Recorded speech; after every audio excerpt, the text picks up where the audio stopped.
မြို့ကိုအိမ်မင်္ဂလိလုပ်တဲ့အချိန်ကမှအင်းနေဝေမြို့သူမြို့သားတွေကဖယားကိုမသိကြဘူးလေသ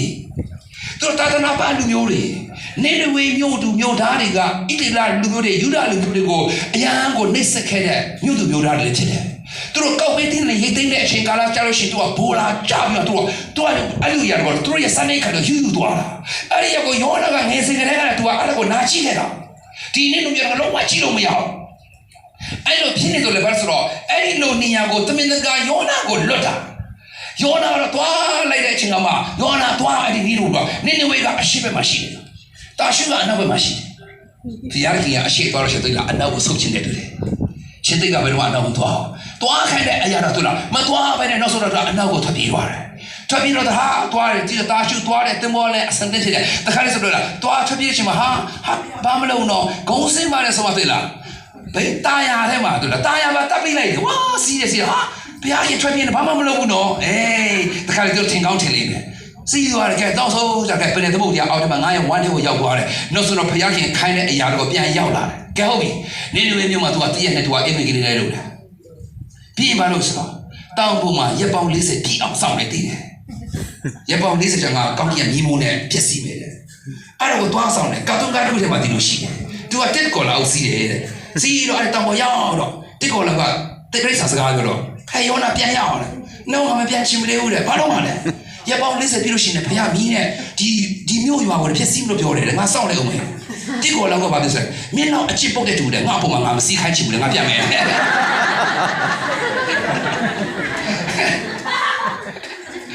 ကားတုံးကလည်းတော်တော်လေးရအောင်သူကရုပ်လုပ်ထားတယ်ဆရာသားတင်းတို့ပြချင်မှလိုက်ကြည့်တာလေတော်တော်လေးလက်ထီတယ်နော်ခရစ်စတန်တော့အဲ့လိုချစ်ပုတ်တဲ့ကောင်စီးတယ်တော့ဘောမှာအဲ့တော့ယောနာမင်းတော့ချစ်ပုတ်တယ်ငါမစီးခိုင်းဘူးတဲ့ငါပြန်တော့မယ်တဲ့အဲ့ဒါပြန်တော့ကဲဟုတ်ပြီအမနေရောညာရောထိုင်ဆောင်နေတယ်ကဲတော့နေမနဲ့ပူပင်းတွေ့လား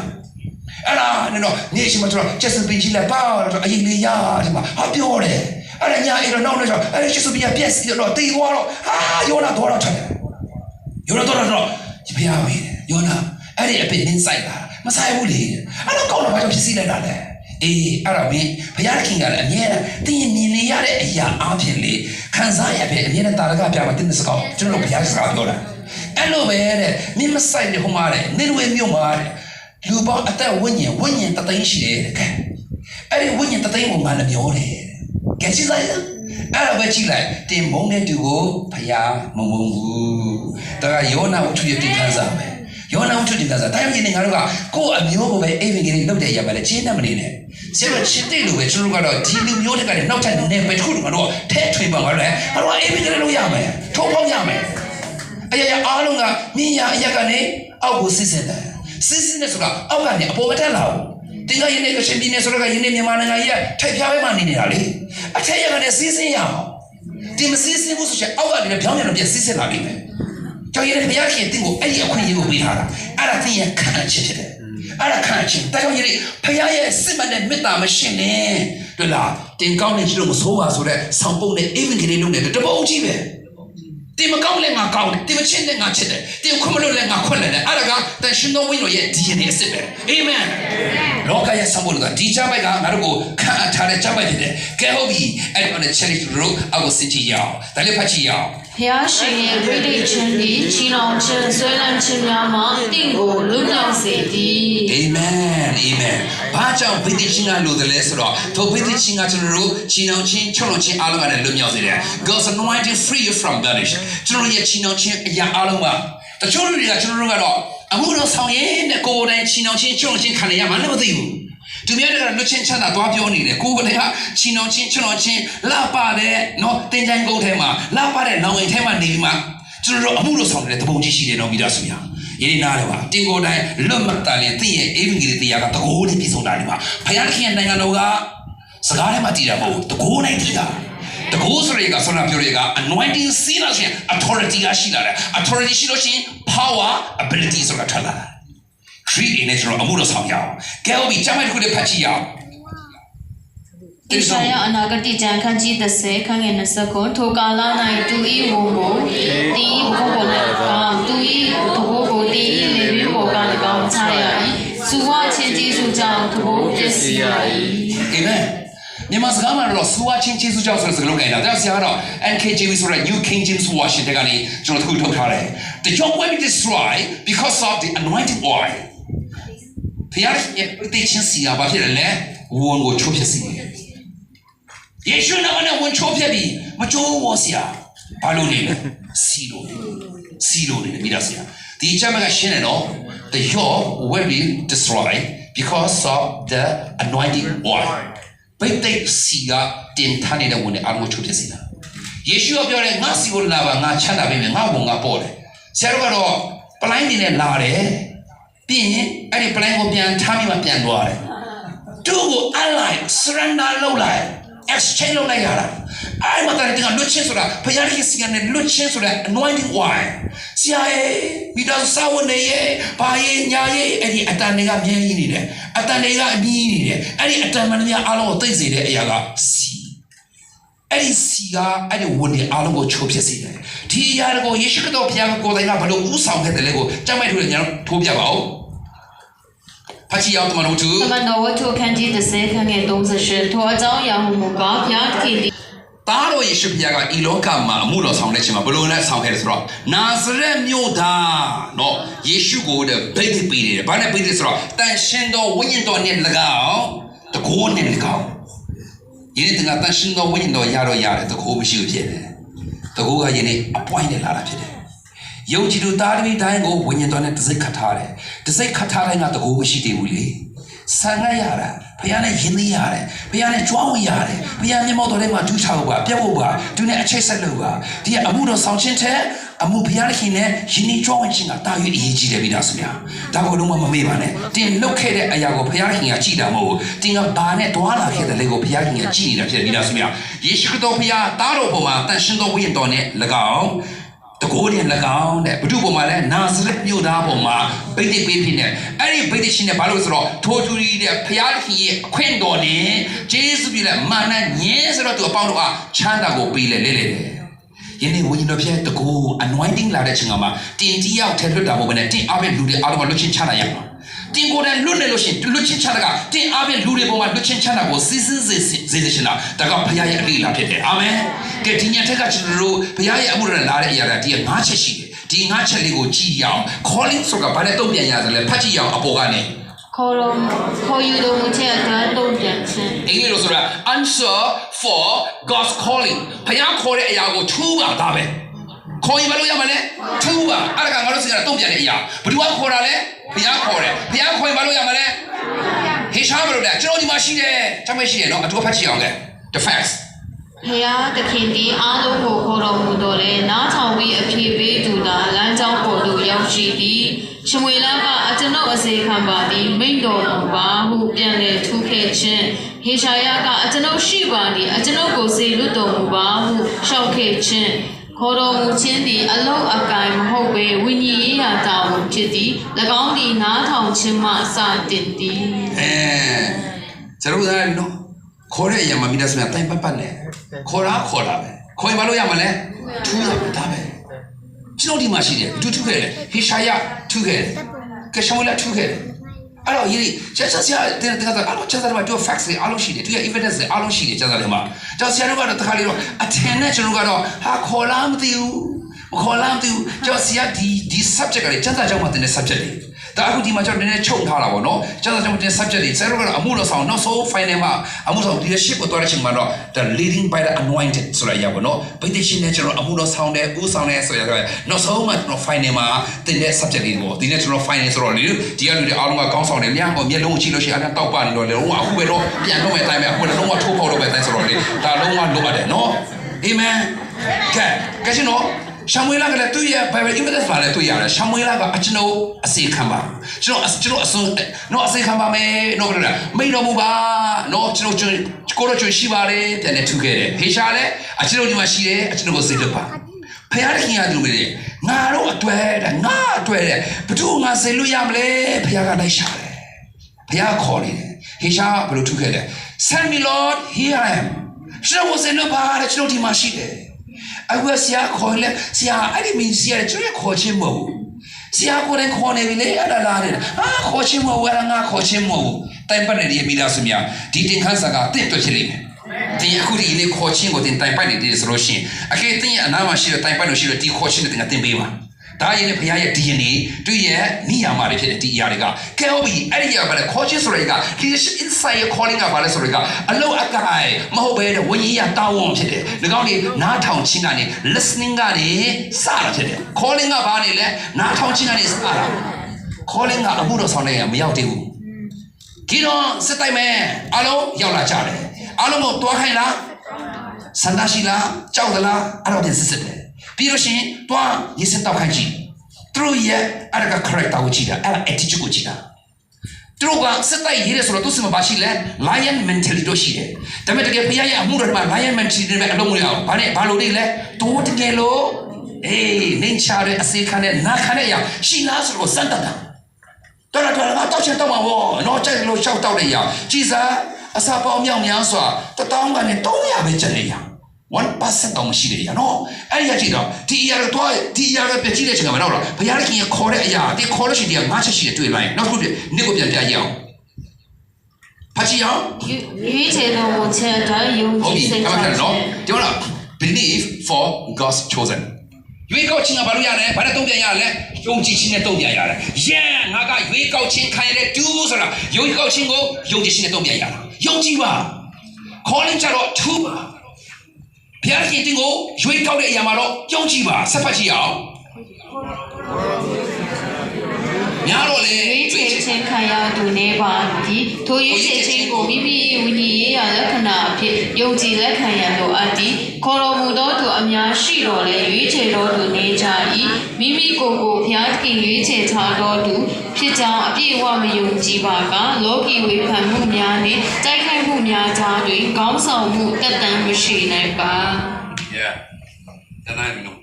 calling နဲ့တင်အမှုတော်ဆောင်လို့ရှိရင်တင်အမှုတော်ဆောင်တက်တမ်းရှင်းနေမှာမဟုတ်ယေရှုယက်တီပို့ဆိုတော့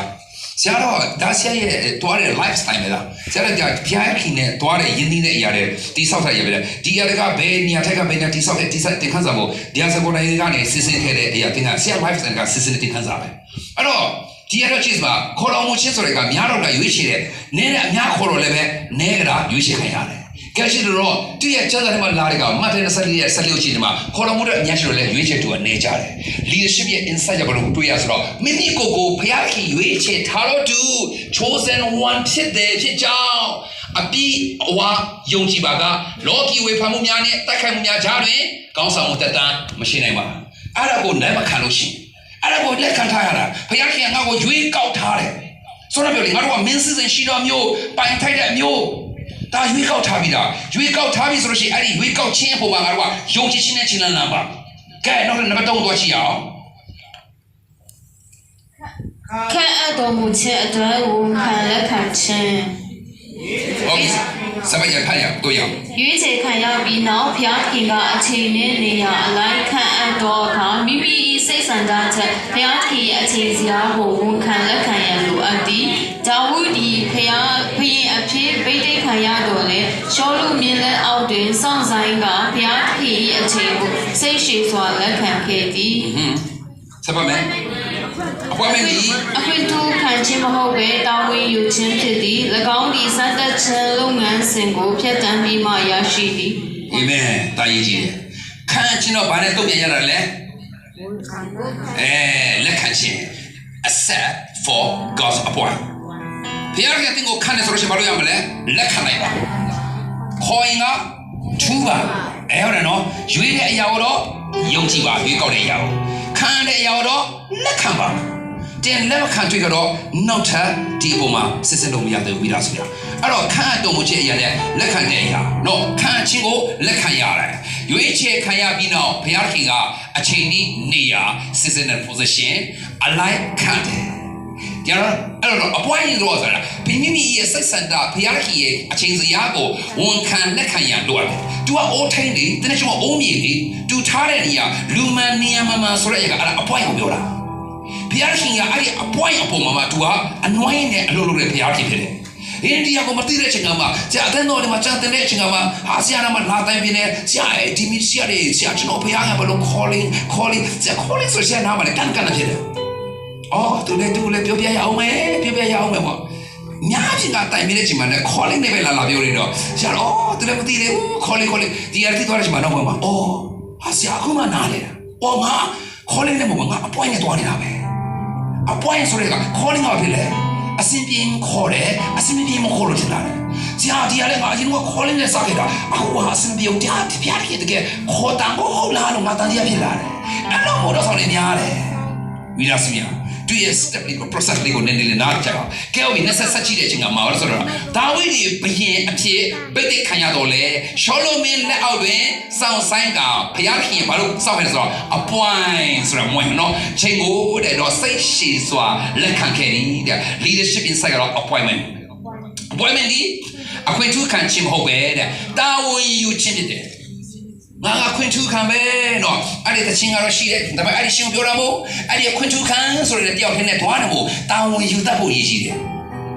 အဲ့ဒီတဲ့ကျွန်တော်ကမှ responsibility leadership ဆိုတာ responsibility တာဝန်ယူတတ်တဲ့အရာကိုဘုရားကလိုချင်တယ်တင်တာဝန်ယူသလားတာဝန်ယူတတ်လို့ရှိရင်ဘုရားကတာဝန်ယူနိုင်တဲ့အတိုင်းတော့ဘုရားကတင်ကိုပေးရလိမ့်မယ်တင်ကိုမဆာလိမ့်မယ်ပို့ဆောင်ပေးလိမ့်မယ်ဒီကလူ900မတောင်းနေတယ်တင်းစိတ်တင်းရှေ့မှာရှိနေတဲ့လူတယောက်တော့တင်မပြုစုတတ်တယ်လူ900တောက်လို့ရှိတယ်အဲ့ဒီလူ900ရဲ့ပြဿနာမင်းဖြေရှင်းနိုင်တာကမင်းလေးတယ်အခုဒီလူ900ရဲ့ပြဿနာတင်မဖြေရှင်းနေတာငါတာလူ900တောက်ရှိအဲ့ဒီမေကုန်းပေါင်းနေ900ရောက်လာမှာနော်မင်းဖြေရှင်းနိုင်လားတာဝန်ယူနိုင်မလားလာလိမ့်မယ်ကြောင်မိသားစုများတာဝန်ယူနိုင်မှဖခင်ကပေးတာဆရာပြောပါမယ်ဖခင်ကလေဥမာစတင်ကတိတ်ထောင်ပေးပါဖခင်ကလေဆရာပြောပါတော့တင်တောင်းတဲ့အတိုင်းဘယ်တော့မှမပေးဘူးဟာဆရာတမျိုးကြီးပါလားတင်တောင်းတမျှဘယ်တော့မှမပေးဘူးဖခင်ဘာကိုပေးဆိုတော့တင်စီမံခန့်ခွဲနိုင်တဲ့အရာပဲပေးတယ်ဘာလို့လဲမသိဘူးတောင်းတိုင်းမပေးဘူးဘာကိုပေးတာလဲစီမံခန့်ခွဲနိုင်တဲ့အရာပဲပေးတယ်တိတ်တရားမှာတော့မှစီမံခန့်ခွဲခြင်းမရှိတဲ့အရာကိုတိတ်တထောင်ပေးတော့လဲပို့မှဖခင်ကဝေးသွားမှာပေါ့အမြင်ကဖခင်ရလိမ့်လာပဲတင်တောင်းတဲ့ရောက်ဖျားခင်ကနားညောင်းနေတော့တောင်းသမျှဖျားမပေးဘူး။ဘာကြောင့်လဲတင်စီမံခန့်ခွဲနိုင်တဲ့အရာကိုပဲဖျားကအလုပ်လုပ်တယ်။ဒါကဖျားရဲ့အလေးလာပဲ။တင်ဒီတောင်းတရားထဲမှာမစီမံနိုင်ဆိုအဲ့မှာပဲရက်တန့်သွားလိမ့်မယ်အရာအားလုံးကတင်လူ9ယောက်မှမစီမံခန့်ခွဲနိုင်မှုဆိုအဲ့ဒီ9ယောက်နဲ့တင်ကအဲ့မှာမန်နေဂျာလောက်ပဲတင်ကပြီးသွားလိမ့်မယ်။ဒီညထဲမှာစီမံခန့်ခွဲလို့ရှိရင်နောက်ထပ်တစ်စင်ကိုဖျားခင်က90 900 9000ဖျားခင်ပို့ဆောင်ပေးလို့ရတယ်။ဖေလူကိုအာယုံဆိုင်တယ်တင်းကိုခန့်တဲ့အမှုတော်ကိုအာယုံဆိုင်ပါသူများလည်းလှုပ်လို့ငါတို့လည်းလိုက်လို့ရအောင်ကော်ပီလိုက်မလို့လေတင်းကိုခန့်ထားတဲ့အလုပ်နဲ့တွားပါအဲ့ဒါကရေရှိတည်တတ်ခိုင်နေတယ်သူများလည်းလှုပ်လို့ငါလည်းလိုက်လို့မယ်ငွေကုန်အချိန်ကုန်ပင်ပန်းတဲ့အရာတွေတင်ကဟာဆရာငါအခန်းငါခေါ်ချင်းမဟုတ်လေဆိုတော့ပြန်ဖြစ်သွားလိမ့်မယ်ကဲဟုတ်ပြီနံပါတ်4ကိုပြန်သွားချီရအောင်နော်တစ်ချက်လေးကဲဘာလို့ရမလဲဘိသိက်ပြီးတော်မူခြင်းအတွက်လက်ခံရယူခြင်း Amen receive for God's anointing ဘုရားရဲ့ဘိသိက်ကဘာလို့ရမလဲ receive လက်ခံရတာဒီကတော့လက်ခံရတယ်ယူချင်လက်ခံရတယ် receive for God's anointing စပတ်ကြည့်ရအောင်ခံမို့မူရှိယုံဖြစ်မလုံလောက်ပဲအလုံးလုံးနိုင်ရန်ဘုရားတည်ဝိညာဉ်တော်တကူဘိသိက်ကိုနေ့စဉ်လက်ခံရယူရတန်ရှင်တော်ဝိညာဉ်တော်ဒီတင်တို့အပေါ်သို့စစ်သက်တော်မူသောအခါတင်တို့ဒီတကူကိုခံရ၍ anointing ဒီလူသား၏ဆွမ်းရည်ချက်ဆောင်ရည်ချက်ကျော်လွန်သောတဘာဝလူအင်အားဖြစ်သည်၎င်းကိုဆာလက်ခြင်းနှင့်ဆုတောင်းခြင်းအားဖြင့်သာရယူနိုင်သည်အာမင်အဲ့တော့တင်ကဖျားခင်ယေရှုခရစ်တော်ရဲ့အသွေးတော်ကိုနဲ့ဝယ်ယူရွေးနှုတ်ခြင်းခံရပြီးတန်ရှင်းခြင်းဖြတ်မှတ်ခြင်းကိုရောက်သွားပြီးဖျားခင်ရှေ့မှာရှင်ပြန်ဖြစ်ပြီးယေဘရဟိပြီးတင်းနဲ့ကျွန်တော်ကတော့တန်တမန်တွေဖြစ်တယ်ကဲအားလုံးကဘေးအရာထဲမှာရနေတယ်ခေါင်းဆောင်ဆိုတဲ့ခန့်အချင်းမှာရောက်နေတယ်ခေါင်းဆောင်ဆိုတဲ့ခန့်ရှင်းရောက်လို့ရှိရင်ဘာလို့လာပြီလဲ anointing ဘာကြောင့်လို့လဲတွေ့လားစီမပိုင်ကျွန်တော်ဘွားကအစားတောက်လဲတွားလာတဲ့ခီးကအစားပြင်ဆင်တဲ့အရာကအစားအသားအရည်ကအစားစီအရေးကြီးလာတယ်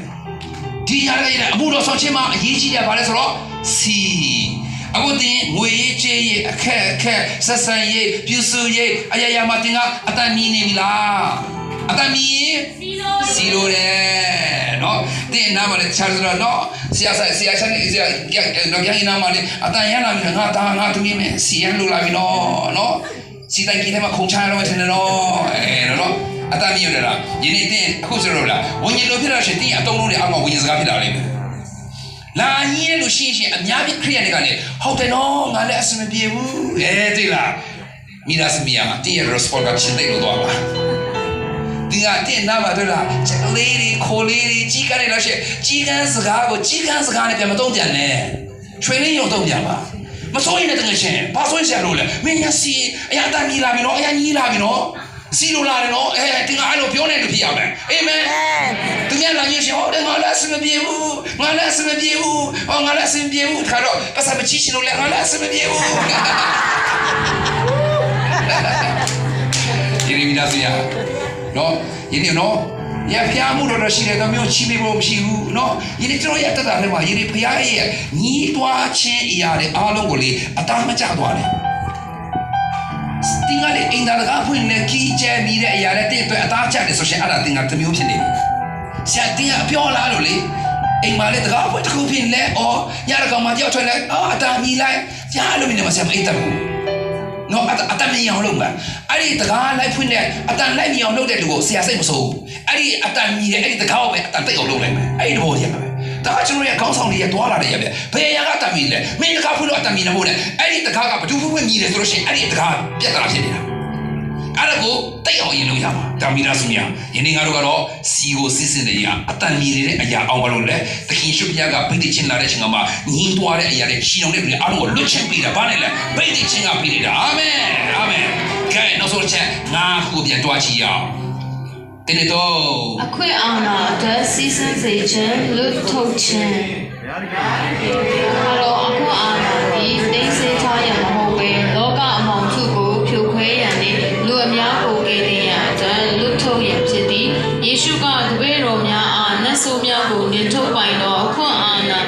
ခွင့်နဲ့နာယောဂငင်းစေနိုင်သောအခွင့်အာဏာကိုပေး၍စေလွတ်တော်မူခြင်းအခွင့်အာဏာသည်နေရာပိုင်ဆိုင်မှုမဟုတ်ပဲလောကမှုဖြစ်သည်မိမိကိုယ်ကိုနှိမ်ချပြီးအမိုက်တင်းကိုလွတ်ထုတ်သောအခါမှသာဘုရားခင်၏တနည်းသောအရှင်ဝါတက်ရောက်သည်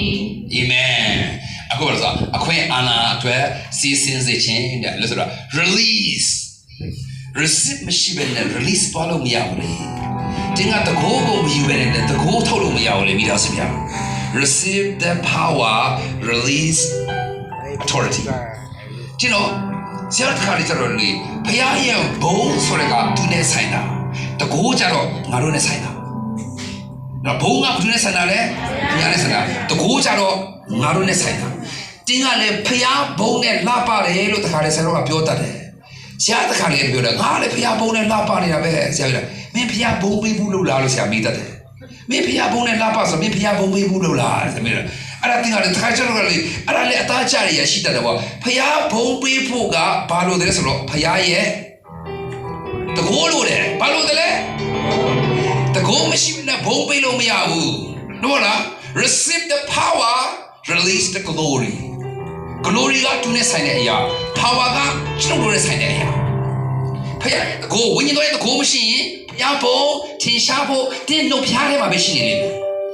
ဖခင်ရဲ့ဘုံထင်ရှားဖို့ဘာလို့အဲ့ဒါလဲတကိုးလို့ရတယ်တကိုးကတော့ယူရတာဘုံကတော့ပေးရတာဘုံဘယ်တော့မှမယူနဲ့ဘုံကငါတို့နဲ့မဆိုင်အောင်သူနဲ့ပဲဆိုင်တာအဲ့တော့ကျွန်တော်ကဖခင်ရဲ့ဘုံတကိုးနဲ့ကိုတော့ဘုံပေးပါလေလို့အုံနေတဲ့ဘောလုံးပေးတာအဲ့ဒီတကိုးကကျွန်တော်စီကိုပြန်လာတဲ့ချိန်အဲ့ဒီတကိုးနဲ့ကျွန်တော်ရောင်ပြန်ဟတ်သွားတာမပေးလို့မရဘုံကပေးဖို့ပေးရတာအဲ့ဒါတခါဖခင်ရှင်ဖွင့်ပြရတာတခုရှိလူတယောက်ကဖခင်ဘုံဆိုတဲ့အရာရဲ့အဝိတ်ကိုပြောတာလူတယောက်ကအခုတော့ဆိုတာပြီးပြီးမှလဲသွားတယ်တွေ့လားအဲ့လိုပြီးမှလဲသွားတဲ့ຢာတဲ့ငါ့ကိုဘုံမပေးလို့တဲ့ငါရဲ့ဘုံကတဲ့လူထမ်းလို့မရဘူးတဲ့အလေးရှင်အနေနဲ့ရောတဲ့ကြီးမားတဲ့ပမာဏနဲ့ရောထမ်းလို့မရဘူးတဲ့လူကပိတ်သွားတာတခါကျဖျားဘုံပေးရင်အဆက်တကွဲနေဖြစ်တတ်တယ်ကျရင်ဖျားဘုံဆိုတာကလည်းတင်ထားလို့မရအောင်ပေးဖို့လူတွေကတင်းကိုအရန်တော်တယ်တတ်တယ်လို့ပြောလို့ရှိရင်ကိုတော့ဘုံတော့ကိုတော့ဘုံတော့သူ့ကိုပြန်ပေးရတယ်ဟုတ်လားတာတော်မတော့ငါတိတ်အလားမပြေသေးဘူးဖျားဘုံကသူနဲ့ဆိုင်တယ်ယနေ့တကူတော့ယူရတာယနေ့ဘုရားရှင်နဲ့ဆက်ဆိုင်တဲ့ authority ကဆင်လို့ရတာလူတွေအပေါ်မှာလွှမ်းမိုးမဲ့ authority ပြောရမှာမဟုတ်တော့အဲ့ဒါတော့အလွဲမယူနဲ့ငါတို့ကအသင်းတော်အပေါ်မှာရောလူတွေအပေါ်မှာ authority မရှိဘူးဘာကြောင့်လဲငါအသင်းတော်ရဲ့ပိုင်ရှင်ကဘယ်လိုလဲယေရှုပြငါတိုးလို့ကြည့်ရှုပါအတိုးတွေအားလုံးပိုင်ရှင်ကဘယ်လိုလဲယေရှုတင်တာအဲ့ဒီအသင်းတော်အသင်းသားတွေရှေ့မှာမနဲ့စံနမူနာကောင်းတဲ့အသက်ရှင်ပြရတာ အိုဆိုးချင်းနဲ့တွားလာမဟုတ်အသင်တော်ဆိုတဲ့အရာအပြင်ဖခင်တခင်နိုင်ငံတော်ဘုံကိုထင်ရှားစေရတာထိုဖခင်ကိုငါတို့ကိုးကွယ်တယ်ထိုတခင်စကားကိုနားထောင်တယ်ထိုဘုရင်ရဲ့နိုင်ငံတော်ခြေပြတ်ပဲငါတို့ကအစီခံကြတာဖြစ်တယ်အာမင်ကဲကျွန်တော်ဒီခါစားဒီမှာညနေမှာဖြစ်တယ်ကျွန်တော်နောက်ဆုံးဆက်လိုက်လေကျွန်တော်အစားတော့အဆုံးသတ်ရအောင်ဒီ graph လေးတစ်ခုလေးဒါကသူရဲ့ framework ဖြစ်တယ်ဗောနော်ဒါဆက်ဆက်တော့ framework ဖြစ်တယ်ဒါသူရဲ့ framework ထဲမှာ framework ရဲ့အဓိက concept မှာလောက်ဆောင်ချက် action တွေဘုရားသခင်ရဲ့အခြေအနေ divine state တို့ကိုပေါင်းစပ်ထားခြင်းဖြစ်တယ်နော် human ကတော့ answer တော့ဒီဘက်ကျတော့ human action ကျတော့လူတွေလောက်ရတာဒီဘက်ကျတော့ divine reality ဘုရားသခင်ရဲ့ဖြစ်တည်မှုလုံးဝလိမ်ညာတာမဟုတ်တင်းဘုရားခင်ပြည်ရဲ့ခေါ်လို့ရှိဘာလို့ရမလဲထူးရတာရွေးကောက်တဲ့အရာကိုယုံကြည်ရတာအဲ့တော့ခံတဲ့အရာကိုလက်ခံရတာဗိသိက်တဲ့အရာကိုကြိုးဆိုလက်ခံရတဲ့အရာရှင်အထော်တွေကတော့ဇေလတာဒါကဘုရားခင်ရဲ့ divine state နဲ့ဆက်ဆိုင်တဲ့ framework ဖြစ်တယ်ဒီအရာတွေအားလုံးဒီတခါစားတော့အများကြီး facts တွေ just မှာ call reference တွေအများကြီးရှိပါသေးတယ်တို့တော့ဒီအရာလေးကသိလို့ရှိရင်ဒါရတင်တာ3ရက်တင်တာဆိုတာတင်းနေချက်ပါလေဟိုဘက်ကန်းလို့အောင်တန်းတယ်မတန်ဘူးလား yeah ဒီရကယနေ့ကျွန်တော်ဘဝထဲမှာကျွန်တော်ရဲ့ DNA ကိုယနေ့တမန်ကျန်းစာအဖြစ်ပြောရဖြစ်တယ်လူတွေကတော့ငါတို့ရဲ့ DNA ဆိုအဲ့ဒါက man made DNA လူတွေလုပ်တဲ့အရာကိုပြောရဖြစ်တယ်ယနေ့ဘုရားသခင်ကတင့်ရဲ့ကျွန်တော်အထက်ထဲမှာသူ့ရဲ့အတွေးစစ်စစ်တဲ့အရာကဘာလဲဆိုတော့အဲ့ဒါကအမွေစားအမွေခံပိုင်ဆိုင်ခြင်းတရှင်တော်ဝင်တို့ရဲ့ DNA ကျတော့ဘာလို့ဟုတ်တယ်လဲအမှုတော်ဆောင်ဖို့တဲ့သူ့ရဲ့ဘုံကိုထင်ရှားဖို့တဲ့ကငါတို့ကဝိညာဉ်တော်ကိုလိုအပ်တာဖြစ်တယ်ဒီနေ့တန်ရှင်တော်ဝင်တော့တော့ပြည့်တယ်ကြိုးဆိုတဲ့အချိန်ခါတော့နမိတ်ပြပါတကိုးပြပါပဲမဟုတ်ဘူးဒီနေ့သူ့ရဲ့ DNA စီးစင်းနိုင်ဖို့တရှင်တို့စူတောင်းရတာဖြစ်တယ်။ကြောင့်ယနေ့ကသင်ကစူတောင်းတဲ့အချိန်ကမှလည်းဝိညာဉ်တော်ဖျားဖွင့်ပြပါဖို့ဝိညာဉ်တော်ဖျားဖွင့်ပြတဲ့အရာကိုမြင်နိုင်ဖို့တောင်းပါဝိညာဉ်တော်ဖျားစကားပြောဝိညာဉ်တော်ဖျားအချိန်နဲ့စကားပြောတယ်ဝိညာဉ်တော်ဖျားစကားပြောတော့အတန်ကိုကြားနိုင်ဖို့စူတောင်းပါဒါကသူရဲ့ချုပ်ရတယ်စကားပြောပါပဲပြောတယ်ငါပြောနေတယ်မင်းကြားလို့လားဖွင့်ပြတယ်မင်းမြင်လို့လားအကြောင်းစူတောင်းတဲ့ချိန်မှာဆရာကြီးတိတ်မဆန်နဲ့ဝိညာဉ်ဖျားစကားပြောတော့အတန်ကိုကြားနိုင်ဖို့ဝိညာဉ်ဖျားဖွင့်ပြတော့အရာကိုမြင်နိုင်ဖို့ကျွန်တော်ကိုကူညီပါဒါကတင်နေကျွန်တော်ကစူတောင်းရမယ်ရဖြစ်တယ်ကဲကျွန်တော်အလုံးရေးပြီးဆိုလို့ရှိရင်ကျွန်တော်အလုံးပြန်လည်းမတရားပြီးမှကျွန်တော်ရဲ့အမြင့်ဆုံးတော့ဘုရားခင်ကိုအတူတူကကျွန်တော်ပြန်လည်းကိုးကွယ်ကြရအောင်ကျွန်တော်ဘုရားခင်ကကြီးမြတ်တဲ့ဘုရားခင်ကောင်းကင်ရဲ့မြေကြီးစัจ java ခုလုံးကိုဖန်ဆင်းပိုက်တာအုပ်စိုးတော်ဘုရားခင်ဖြစ်တယ်မိသားစုများယနေ့တင်နေကျွန်တော်ကကောင်းဖြစ်ဖို့မွေးလာကြတာဖြစ်တယ်အဲ့တော့ဆရာတို့ကဒီမှာအရှိကိုထွက်လိုက်မှစူတောင်းမှဆိုအရှိမထွက်เสียရတယ်မရှိတော့ဘူးเนาะအဲကြောင့်ရှိတဲ့ညဖက်ကျွန်တော်အားလုံးကကောင်းဖြစ်ခြင်းနဲ့ဆိုတဲ့ဆန္ဒတွေအားလုံးပြည့်ပြမယ်လို့ဆရာပြောနေတယ်ယုံကြည်ပါတယ်ယနေ့ဒီတခါစားတင်သွားတဲ့အရာတွေကတင်းရဲ့ဖုန်းထဲမှာစောအုပ်ထဲမှာမမုံမထားတဲ့အရာတစ်ခုပဲမဖြစ်ပါစေတကယ်ကျွန်တော်အသက်တာထဲမှာ life ထဲမှာတကယ်စီးစိမ်ရအောင်ယနေ့ဝင်လို့ဖြစ်တဲ့ဒီ